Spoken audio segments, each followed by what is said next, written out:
My mother, sharp and selfish as ever, barged back into my life only when it suited her. Injured, broke, a cigarette dangling from her lips, and a cruel smile playing on her face. That day, she would tear apart the fragile certainty I had clung to, leaving me raw, exposed, and alone in a truth I wasn't ready to face. I was 17, sick, and exhausted.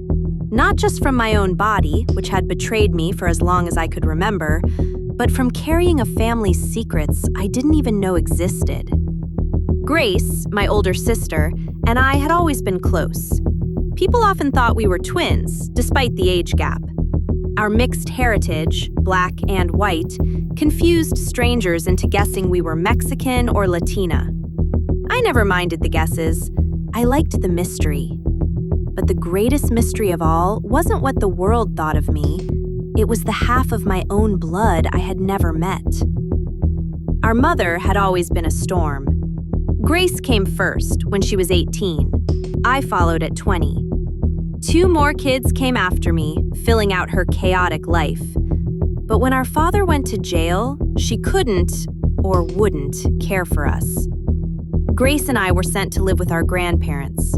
They were our anchor, the only people who stayed when the rest of the world turned away. Our mother visited only on birthdays or holidays, her presence a fleeting shadow, sharp with words that could cut us down faster than any blade.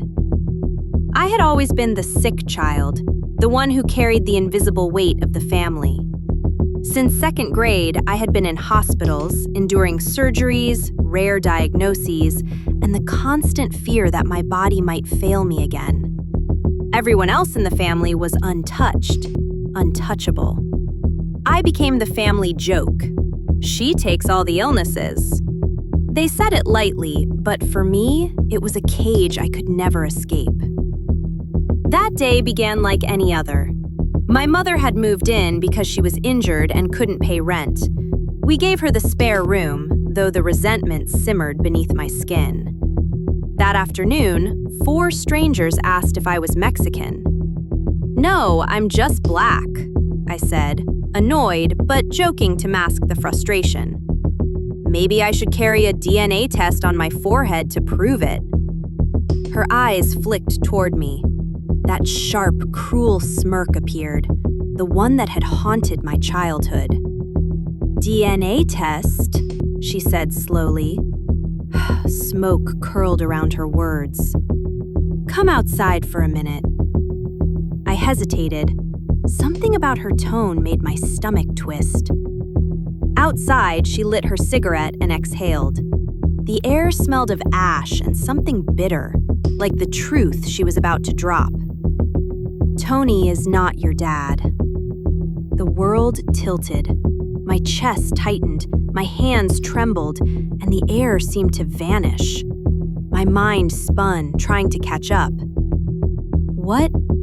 Who is my dad?" I asked, my voice barely more than a whisper. She spat out a name she couldn't even spell. A man she hadn't seen since 2008, the year I was born. A man I was supposed to resemble. A man who might not even exist anymore.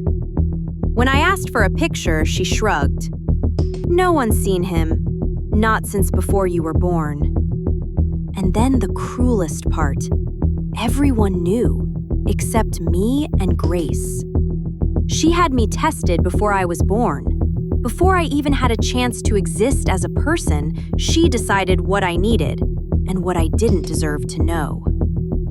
"It wasn't my place," she said.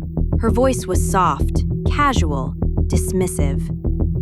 1,000 moments of pain, years of hospital stays, endless unanswered questions. They all flashed before me, like a cruel montage of my life. For 17 years, I had lived without half my blood. My doctors had begged for family history, desperate for clues, and everyone had lied. My body, my pain, my mystery, it had been theirs to keep from me. I searched for him. Nights turned into hours of scrolling, digging through every corner of the internet. Social media, public records. nothing. He could be dead, gone, indifferent, or maybe he hated me, or maybe he never existed at all.